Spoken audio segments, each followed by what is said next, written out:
దేవుడు మనతో మాట్లాడాలి అని అంటే మనం చేసేది ఏం లేదు. మీ ఫోన్ నెంబర్ నా దగ్గర ఉంది, నేను మీతో ఫోన్లో మాట్లాడాలి. ఫోన్ ఎవరు చేయాలి?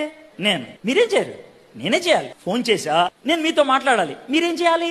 మొదటిది ఆన్లో పెట్టుకోవాలి, 2 కవరేజ్ ఏరియాలో ఉండాలి, 3 రింగ్ అయితే ఎత్తాలి, 4 చెవులో పెట్టుకొని వినాలి. సో దేవుడు ఫోన్ చేస్తాడు, కానీ మనం ఈ పనులు చేయం. అందుకే దేవుడు మాట్లాడేంటి అంటాడు. చాలా సార్లు రింగ్ చేశాను రా బాబు, ఎప్పుడు స్విచ్ ఆఫ్ చేసుకుని ఉంటాను, నేనేం చేయను బాబు అంటాడు ఆయన. పోనీ స్విచ్ ఆన్ ఉందా అంటే కవరేజ్ ఏరియాలో ఉండవు. కవరేజ్ ఏరియాలో ఉండకపోవడం అంటే ఏంటి తెలుసా?